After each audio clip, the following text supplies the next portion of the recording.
1570년 12월 8일 새벽, 안동 도산서당의 공기가 차갑게 얼어붙어 있었습니다. 방 안에는 촛불이 흔들리고 있었어요. 70세 노학자가 침상에 누워 있었습니다. 호흡은 가늘었고 맥박은 약했죠. 제자들이 주변에 빙 둘러서 있었습니다. 류성룡은 눈물을 참았어요.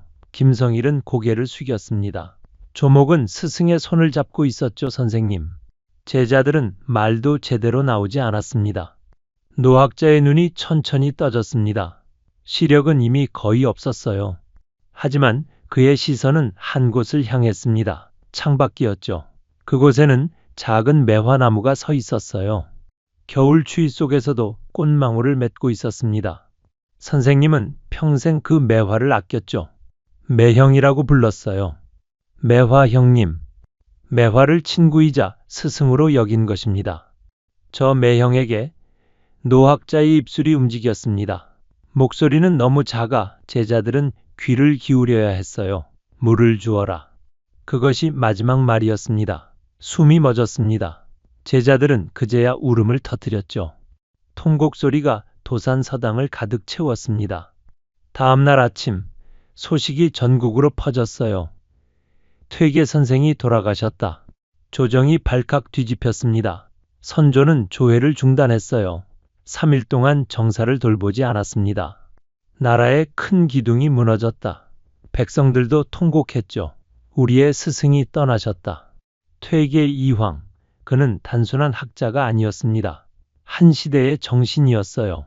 썩어가는 조정에 맞서 선비의 길을 지킨 사람, 권력을 버리고 학문을 선택한 사람, 평생 자신을 낮추고 진리를 높인 사람, 그가 세상을 떠났습니다.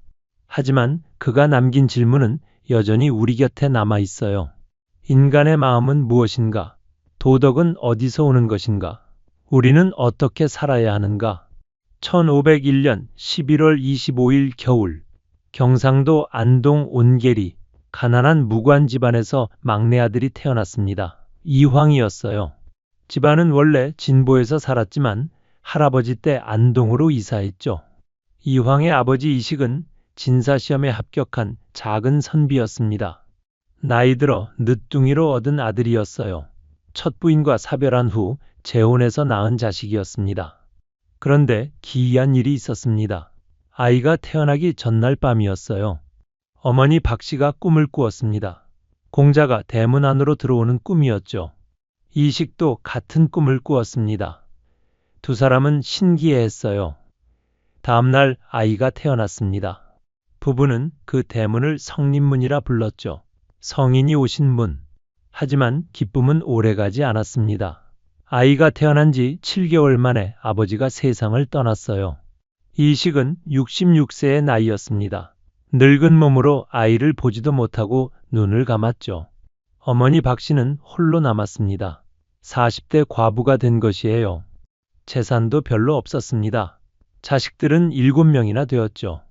어머니는 강한 여인이었습니다. 울지 않았어요. 자식들을 모았습니다. 너희 아버지는 가셨다. 하지만 우리는 살아야 한다. 공부해라. 그것만이 우리가 살 길이다. 목소리는 떨렸지만 단호했어요. 자식들은 고개를 끄덕였습니다. 막내 이황은 아무것도 몰랐죠. 아버지라는 존재를 기억조차 하지 못했습니다. 세월이 흘렀습니다. 이황은 자랐어요. 조용한 아이였습니다. 말수가 적었죠. 하지만 눈빛은 또렷했어요. 무엇을 보든 빠짐없이 관찰했습니다. 5세 때 이미 글자를 읽을 수 있었어요. 7세 때는 천자문을 뗐습니다. 어머니는 아들이 신기했죠. 이 아이는 보통 아이가 아니다. 12세가 되던 해였습니다. 숙부 이우가 마을을 찾았어요. 이우는 안동 부사를 지낸 관료였습니다. 동생이 일찍 죽은 것을 안타까워했죠. 조카들을 돌봐야겠다고 생각했습니다. 이황을 불렀어요. 이리 오너라. 네가 막내구나. 예. 이황은 공손하게 대답했습니다. 숙부는 아이를 유심히 봤어요. 얼굴은 평범했지만 눈빛이 남달랐습니다. 오늘부터 내가 너를 가르치겠다. 숙부가 책을 꺼냈습니다. 논어였어요. 이것이 모든 학문의 시작이다. 성현의 말씀이 담겨 있다. 정성껏 읽어라. 이황은 책을 받아들었습니다. 두 손으로 공손하게 받았죠. 책을 펼치는 순간이었습니다. 이황의 가슴이 뛰었어요. 뭔가 알 수 없는 전율이 온몸을 휩쓸었습니다. 학이 시습지 불영여로 배우고 때때로 익히니 또한 기쁘지 아니한가. 첫 구절을 읽었습니다. 이황은 멈췄어요. 그 순간을 평생 잊을 수 없었죠. 바로 이것이다. 내가 찾던 것이 바로 이것이다. 어린 이황은 직감했습니다. 자신의 길을 찾은 것이에요. 숙부는 바쁜 사람이었습니다. 하지만 조카를 가르치는 것을 게을리하지 않았어요. 마을 청년들도 함께 모였습니다. 숙부의 가르침은 엄격했죠. 글자 하나도 대충 넘어가지 않았습니다. 뜻을 정확히 알아야 한다. 성현의 마음을 느껴야 한다. 이황은 진지했어요. 단 한 번도 딴청을 피우지 않았습니다. 14세가 되었습니다. 이제 혼자 공부하기 시작했어요. 특히 도연명의 시를 사랑했습니다. 귀걸애사. 돌아가자. 전원이 곧 무너지려 하거늘. 어찌하여 나는 가지 않고 마음만 괴로운가. 이황은 그 시를 읽으며 울었습니다. 도연명은 벼슬을 버리고 시골로 돌아간 은자였어요. 권력과 명예를 내던졌습니다. 자연 속에서 평화를 찾았죠. 이황은 도연명을 인생의 스승으로 삼았습니다. 나도 저렇게 살고 싶다. 권력을 탐하지 않고 명예를 쫓지 않고 그저 학문에 전념하며 살고 싶다. 14세 소년의 꿈이었습니다. 그 꿈은 평생 변하지 않았어요. 18세 이황은 시를 지었습니다. 야당 밤의 연못이라는 뜻이었어요. 그 시는 훗날 이황의 대표작이 되었습니다.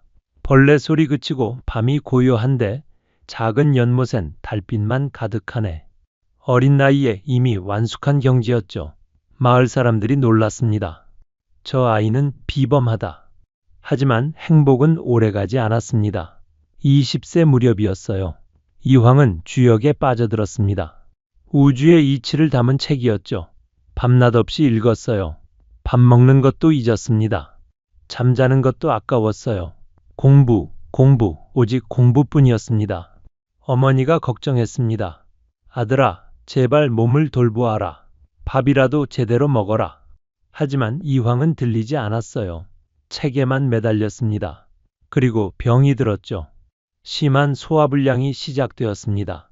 몸은 점점 약해졌어요. 잔병 치레가 시작되었습니다. 이것은 평생 가는 고통이 되었어요. 이황은 평생 약한 몸으로 고생했습니다. 어머니가 한숨을 쉬었어요. 공부도 좋지만 몸이 먼저다. 아들아, 이제 장가를 가야 한다. 가정을 꾸려라. 이황은 어머니의 뜻을 거역할 수 없었습니다. 24세에 첫 결혼을 했어요. 신부는 허씨 집안 딸이었습니다. 부유한 집안이었죠. 결혼은 행복했습니다. 허씨는 현명한 여인이었어요. 남편을 잘 내조했습니다. 첫 아들이 태어났고 둘째 아들도 태어났죠. 이황은 기뻤습니다. 하지만 행복은 짧았어요. 1528년 이황이 28세 때였습니다. 허씨가 둘째 아들을 낳고 한 달 만에 세상을 떠났습니다. 산후병이었어요. 이황은 망연자실했습니다. 어떻게 이럴 수 있나? 아내의 시신 앞에서 밤새 울었어요. 아이들은 울부짖었습니다. 어머니. 하지만 허씨는 돌아오지 않았죠. 3년상을 치렀습니다. 그 시간은 고통이었어요. 1530년 이황은 재혼했습니다. 30세였어요. 신부는 권씨 집안 딸이었습니다. 하지만 권씨는 특별한 사정이 있었어요. 권씨의 아버지 권질은 기묘사화에 연루된 사람이었습니다. 동생 권전이 죽임을 당했죠. 집안이 풍비박산 났습니다. 권씨는 그 충격으로 정신에 이상이 생겼어요. 권질이 이황을 찾아왔습니다. 제발 부탁이요. 내 딸을 맡아주시오. 자네가 아니면 내 딸을 거둘 사람이 없소. 이황은 고민했습니다. 정신이 온전치 않은 여인을 아내로 맡는다? 하지만 거절할 수 없었어요. 권질은 학문의 선배였습니다. 인정으로도 외면할 수 없었죠. 알겠습니다. 제가 모시겠습니다. 권씨와의 생활은 쉽지 않았습니다. 권씨는 어린아이처럼 행동했어요. 때로는 황당한 일도 있었죠. 하지만 이황은 참았습니다. 화를 내지 않았어요. 항상 부드럽게 대했습니다. 제자들이 신기해했어요. 선생님은 어떻게 저렇게 인내심이 강하신가? 한 번은 이런 일이 있었습니다. 조상 제사를 지내는 날이었어요. 상에 배가 올라와 있었습니다. 권 씨가 그것을 보고 침을 흘렸죠. 배가 먹고 싶었던 겁니다. 제사가 끝나기도 전에 손을 뻗어 배를 집어먹으려 했어요. 주변 사람들이 당황했습니다. 제사 중에 재물을 손대다니. 하지만 이황은 막지 않았어요. 조용히 지켜봤습니다. 제사가 끝났습니다. 이황이 권 씨에게 물었어요. 왜 그러셨소? 권 씨가 솔직하게 대답했습니다. 배가 너무 먹고 싶었어요. 이황은 웃었습니다. 그래요. 먹고 싶으면 먹어야지요. 그리고 배를 깎아주었어요. 손수 정껏 깎아서 권 씨에게 건넸습니다. 주변 사람들이 감동했죠. 저런 분이 진정한 군자다. 권 씨는 비록 정신은 온전치 않았지만 남편을 사랑했습니다. 나름대로 내조했어요. 이황도 권 씨를 소중히 여겼습니다. 40년을 함께 살았죠. 권 씨가 먼저 세상을 떠났을 때 이황은 진심으로 슬퍼했습니다. 1534년 34세의 늦은 나이에 이황은 과거에 급제했습니다. 승무는 부정자가 되었죠. 하지만 관직 생활은 순탄하지 않았어요. 장인이 기묘사화에 연루된 역적의 형이었기 때문입니다. 이황은 역적의 사위다. 사관이 될 수 없다. 간관들이 비난했습니다. 이황은 말없이 견뎠어요. 하지만 가슴속에는 분노가 쌓였습니다. 조정은 부패했다. 진실보다 당파가 중요하다. 37세 어머니가 돌아가셨습니다. 이황은 3년상을 치렀어요. 그 시간은 고통이었지만 동시에 깨달음의 시간이었습니다. 인생이란 무엇인가? 내가 추구해야 할 것은 무엇인가? 상을 마치고 돌아온 이황은 변해 있었습니다. 눈빛이 더 깊어졌고 목소리는 더 단호해졌죠. 1545년 을사사화가 일어났습니다. 또다시 선비들이 죽어나갔어요. 윤원영이 권력을 잡았고 조정은 피로 물들었습니다. 이황은 결심했죠. 이곳에 있을 수 없다. 46세의 이황은 관직을 버리고 고향으로 내려갔습니다. 안동 낙동강 상류 퇴계라는 작은 계곡이었어요. 물러나 시내 위에 머무르다. 그곳에 양지남이라는 작은 암자를 지었습니다. 이제 나는 학문에만 전념하리라. 시간이 흘렀습니다. 이황의 명성은 점점 높아졌어요. 하지만 그는 조정의 부름을 거절했습니다. 20번도 넘게 관직 제안이 왔지만 모두 사양했죠. 48세 풍기군수로 잠시 나갔을 때였습니다. 그곳에는 백운동 서원이 있었어요. 고려말 대학자 안향이 공부하던 곳이었습니다. 이황은 조정에 상소를 올렸죠. 이 서원에 편액과 서적과 토지를 내려주소서. 선비를 키우는 것이 나라를 지키는 길입니다. 왕이 허락했습니다. 소수서원. 조선 최초의 사액 서원이 탄생했어요. 이것은 단순한 서원이 아니었습니다. 국가가 공식적으로 사림의 가치를 인정한 것이었죠. 1558년 가을이었습니다. 한 학자가 이황을 찾아왔어요. 추만 정지훈이었습니다. 그는 천명도라는 그림을 들고 왔죠. 선생님, 제가 성리학의 우주관을 그림으로 정리해 보았습니다. 검토해 주십시오. 이황은 그림을 펼쳤어요. 하늘과 땅의 이치, 인간의 본성, 마음의 작용, 모든 것이 정교하게 표현되어 있었습니다. 이황은 천천히 읽어 내려갔습니다. 한 구절 한 구절 음미했어요. 대부분은 훌륭했습니다. 하지만 한 대목에서 멈췄죠. 사단은 이에서 발하고 칠정은 기에서 발한다. 이황의 미간이 좁혀졌습니다. 이 표현은 문제가 있어. 정지훈이 긴장했어요. 무엇이 문제입니까? 이황이 설명했습니다. 발어이, 발어기. 이에서 발하고 기에서 발한다. 이 표현은 너무 수동적이요. 마치 이와 기가 단순히 장소인 것처럼 들리요. 그렇지 않소. 이와 기는 능동적으로 작용하는 것이요. 붓을 들었습니다. 이지발, 기지발, 이가 발한 것이고 기가 발한 것이다. 이렇게 써야 하오. 정지훈은 고개를 끄덕였어요. 역시 선생님이십니다. 두 사람은 그 의미가 얼마나 크게 논쟁을 불러일으킬지 몰랐습니다. 1558년 겨울, 서울에서 과거를 보러 온 한 젊은 학자가 정지훈을 만났습니다. 기대승이었어요. 27세의 수재였죠. 정지훈이 자랑스럽게 천명도를 보여줬습니다. 이것은 퇴계 선생께서 수정하신 것이요. 기대승은 그림을 받았어요. 관심 있게 살펴봤습니다. 그러다가 그 구절을 보았습니다. 사단은 이가 바란 것이고 칠정은 기가 바란 것이다. 기대승의 얼굴이 굳었어요. 이것은 잠시 침묵이 흘렀습니다. 이것은 문제가 있습니다. 정지훈이 놀랐습니다. 무슨 말이요? 퇴계 선생의 견해를 의심하는 것이요? 기대승은 단호했습니다. 스승이라 해도 잘못이 있으면 지적해야 합니다. 그것이 학문하는 자세입니다. 기대승은 서울로 돌아갔습니다. 하지만 마음이 편치 않았어요. 밤새 고민했습니다. 사단과 칠정을 이와 기로 나눌 수 있는가? 측은지심, 수오지심, 사양지심, 시비지심, 이것이 사단입니다. 희루애락 애우욕, 이것이 칠정이죠. 퇴계 선생은 사단은 순전히 이에서 나오고 칠정은 기가 섞여 나온다고 하셨다. 하지만 그것이 맞는가? 기대승은 결론을 내렸습니다. 틀렸다. 사단과 칠정은 별개가 아니다. 칠정은 인간의 모든 감정이다. 사단은 그 중에서 선한 것만 가리킨 것일 뿐이다. 어떻게 이와 기로 나눌 수 있는가? 이와 기는 섞일 수 없다고 하면서 어떻게 사단만 순전히 이라고 할 수 있는가? 1559년 3월, 기대승은 마침내 편지를 썼습니다. 존경하는 퇴계 선생님께 소생이 천명도를 보았습니다. 훌륭한 그림이었습니다. 하지만 한 가지 여쭙고자 합니다. 편지는 길었어요. 예의 바르게 썼지만 내용은 날카로웠습니다. 선생님께서는 사단을 이의 발현이라 하시고 칠정을 기의 발현이라 하셨습니다.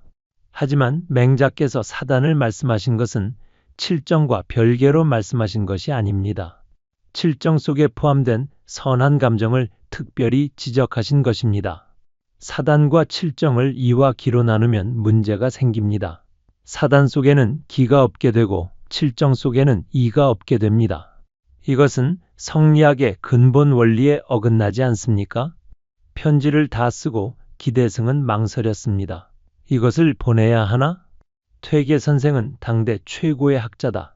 내가 감히 비판해도 되는가? 하지만 진리는 스승도 예외가 아니다. 기대승은 편지를 봉했습니다. 그리고 안동으로 보냈어요. 며칠 후 편지가 도산 서당에 도착했습니다. 이황은 편지를 받아들었어요. 기대승? 젊은 학자로군. 무슨 내용일까? 편지를 펼쳤습니다.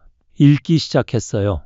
한 줄, 두 줄, 이황의 표정이 변했습니다. 이 젊은이가 나의 핵심을 정확히 건드렸구나. 편지를 다 읽었습니다. 이황은 한참을 생각에 잠겼어요. 기대승의 논리는 정교했습니다. 빈틈이 없었어요. 하지만 이황은 자신의 생각이 틀렸다고 보지 않았습니다. 아니다. 나의 견해가 맞다. 다만 설명이 부족했을 뿐이다. 책상 앞에 앉았습니다. 붓을 들었어요. 답장을 쓰기 시작했습니다. 그대의 편지를 받았소. 학문에 정진하는 모습이 가상하오. 하지만 나는 그대와 의견이 다르오. 주자의 어류를 보시오. 분명히 나와 있어. 사단은 이의 발현이요. 칠정은 기의 발현이라고. 이황은 자신의 입장을 정리했습니다. 사단과 칠정은 근원이 다르다. 사단은 본 연지성에서 나온다. 순전히 이다. 항상 선하다. 칠정은 기질지성에서 나온다. 이와 기가 섞여 있다. 선할 수도 있고 악할 수도 있다. 이것을 구분하는 것이 중요하다. 그래야 도덕의 근거가 확실해진다. 편지를 봉했습니다. 제자를 불러 서울로 보냈어요. 기대승에게 전해라. 며칠 후 기대승이 답장을 받았습니다. 읽었어요. 고개를 저었습니다. 선생님께서 오해하고 계신다. 다시 편지를 썼습니다. 이번에는 더 자세히 설명했어요. 선생님, 제가 말씀드리고자 하는 것은 이것입니다. 인간의 마음은 하나입니다. 그 마음에서 바라는 정도 하나입니다. 다만 그 정이 절도에 맞으면 선이고 절도에 맞지 않으면 악입니다. 사단은 칠정 중에서 절도에 딱 맞는 것을 가리킨 이름입니다. 별개의 감정이 아닙니다. 비유하자면 이렇습니다. 칠정은 큰 바다와 같습니다. 사단은 그 바다 중에서 맑은 부분을 가리킨 것입니다. 어떻게 바다를 둘로 나눌 수 있습니까? 물은 하나인데 맑고 탁한 것만 다를 뿐입니다. 선생님께서 이와 기로 나누시면 마치 두 개의 바다가 있는 것처럼 됩니다. 편지를 보냈습니다. 이황이 받았어요. 읽었습니다. 이황은 고민에 빠졌습니다. 이 젊은이의 논리가 점점 더 정교해지고 있다. 하지만 나는 내 입장을 고수해야 한다. 밤새 책을 뒤졌어요. 주자의 글을 다시 읽고 또 읽었습니다. 정말로 내가 맞는 것인가? 1560년 8월 기대승이 두 번째 긴 편지를 보냈습니다. 이번에는 더 강했어요. 선생님의 말씀을 거듭 생각해 보았습니다. 하지만 여전히 동의하기 어렵습니다. 주자도 완벽하지 않습니다.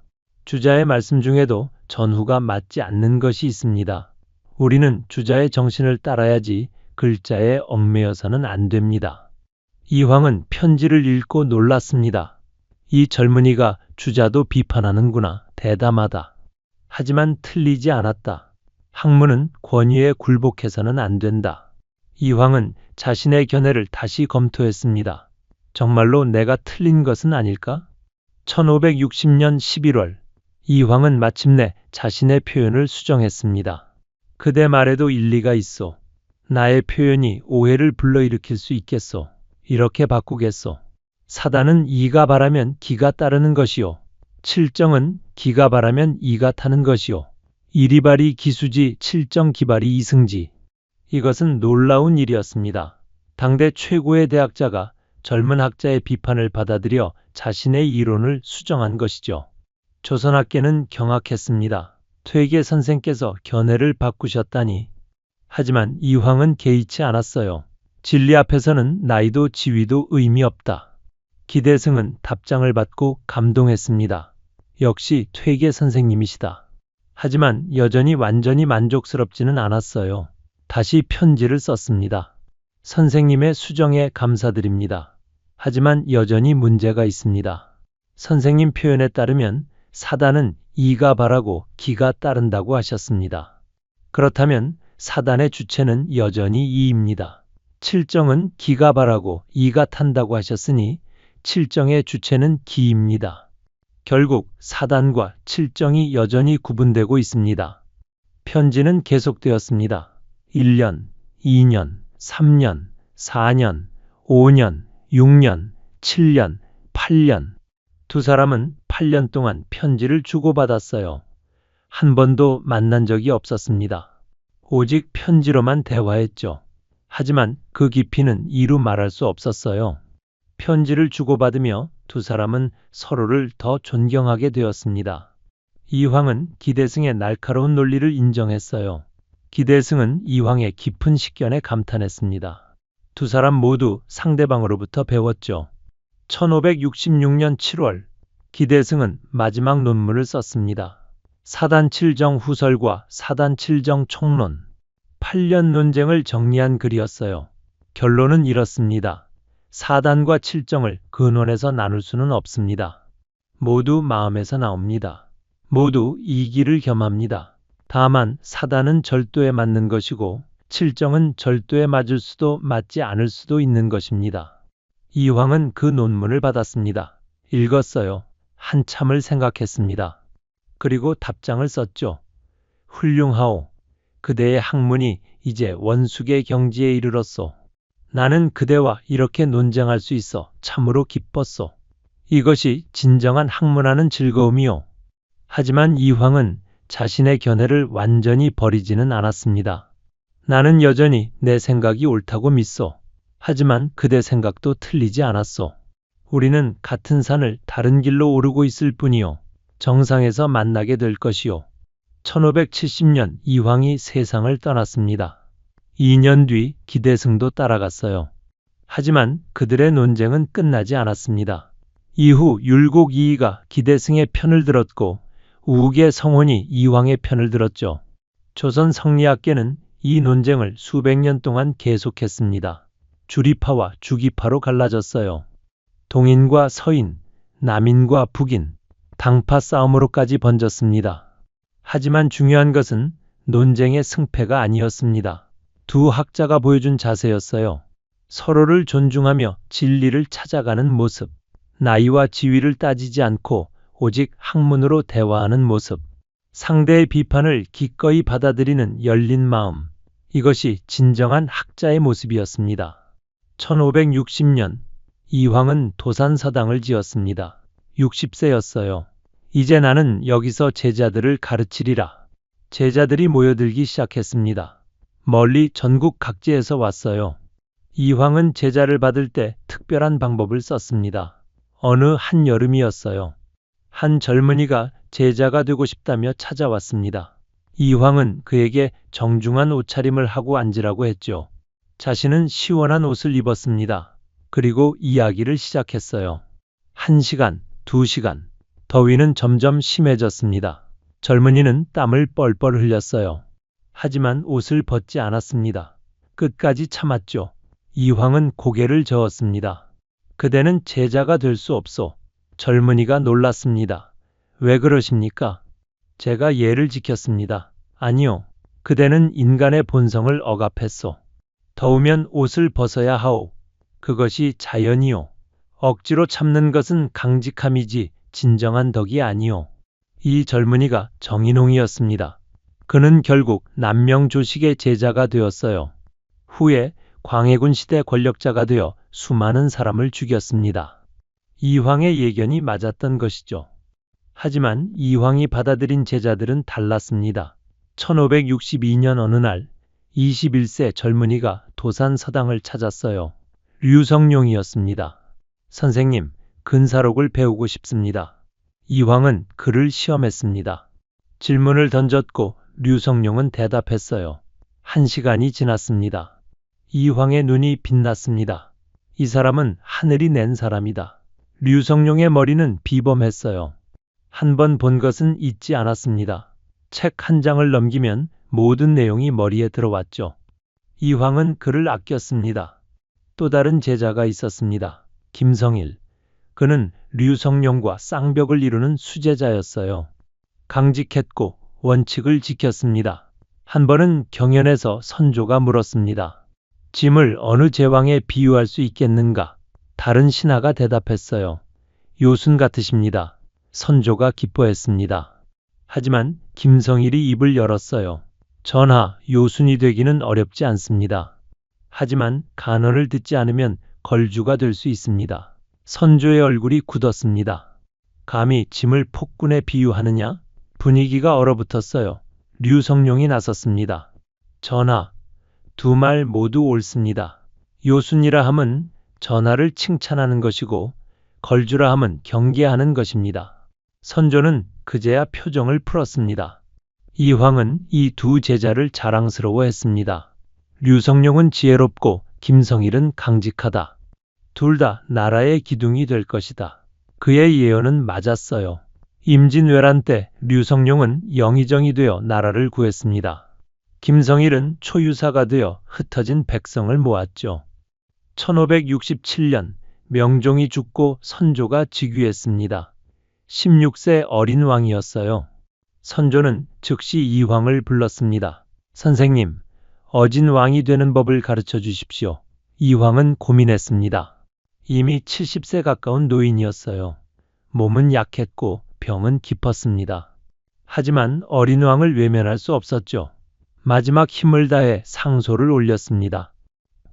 성학 10도, 성인의 학문 10가지 그림이었어요. 전하, 왕이 되기 전에 먼저 사람이 되어야 합니다. 마음을 바르게 하고 몸을 닦으십시오. 백성을 사랑하고 신하의 말을 들으십시오. 그림 하나하나에 이황의 평생 학문이 담겨 있었습니다. 선조는 감동했어요. 이 책을 평생 곁에 두겠습니다. 하지만 이황은 조정으로 오지 않았습니다. 선조가 수십 번 불렀지만 거절했어요. 몸이 아파서입니다. 선조는 아쉬워했습니다. 명종도 그랬어요. 이황을 너무 보고 싶어 몰래 화공을 도산에 보냈죠. 도산의 풍경을 그려오너라 그림이 완성되었습니다. 명종은 그 그림을 병풍으로 만들어 매일 바라봤어요. 저 산속에 현인이 살고 있구나. 1570년 겨울이 다가왔습니다. 이황은 알았어요. 시간이 얼마 남지 않았다는 것을. 제자들을 불러 모았습니다. 너희들에게 부탁이 있다. 나는 평생 벼슬을 탐하지 않았다. 비석에도 벼슬 이름을 쓰지 마라. 그저 처사라고만 써라. 제자들은 울었습니다, 선생님. 기대승도 병상에 있었어요. 자신도 곧 따라갈 것을 알았습니다. 스승의 묘갈문을 써야 했죠. 하지만 마음이 무거웠습니다. 스승은 간소하게 하라 하셨는데 결국 묘갈문은 화려하게 썼습니다. 기대승은 자책했어요. 스승의 유언을 어겼다. 그래서 비석을 무덤 앞이 아닌 옆에 세웠습니다.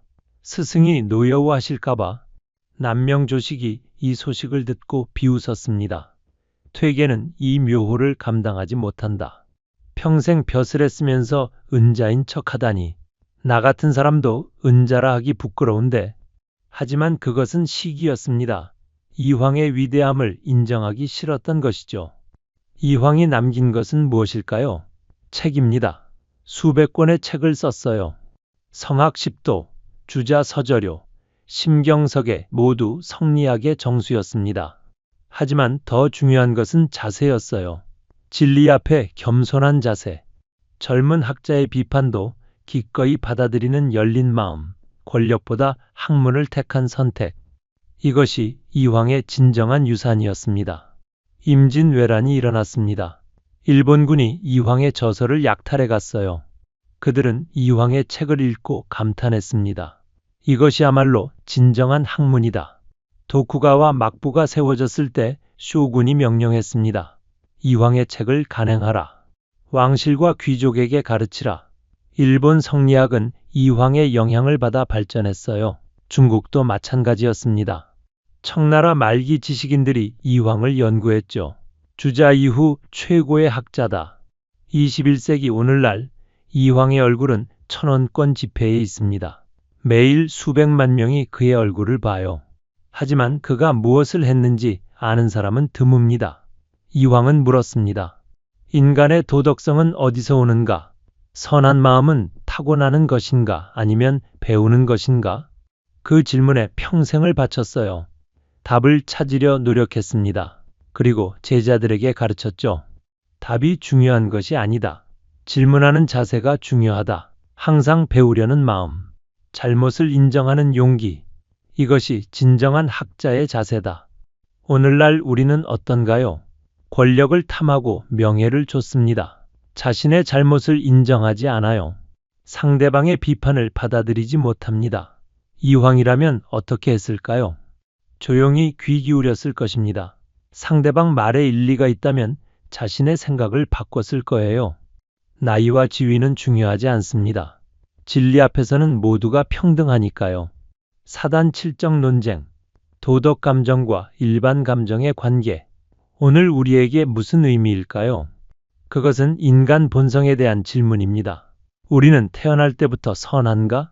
아니면 환경이 우리를 만드는가? 2000년이 지난 지금도 우리는 같은 질문을 합니다. 답은 여전히 분명하지 않아요. 하지만 질문을 멈추지 않는 것, 그것이 중요합니다. 이황의 삶이 우리에게 말합니다. 진리를 향한 열정은 시간을 넘어 전해진다고. 제자들에게 전한 가르침은 세대를 이어간다고. 류성룡은 나라를 구했고 김성일은 백성을 지켰습니다. 학문은 삶으로 증명하는 것입니다.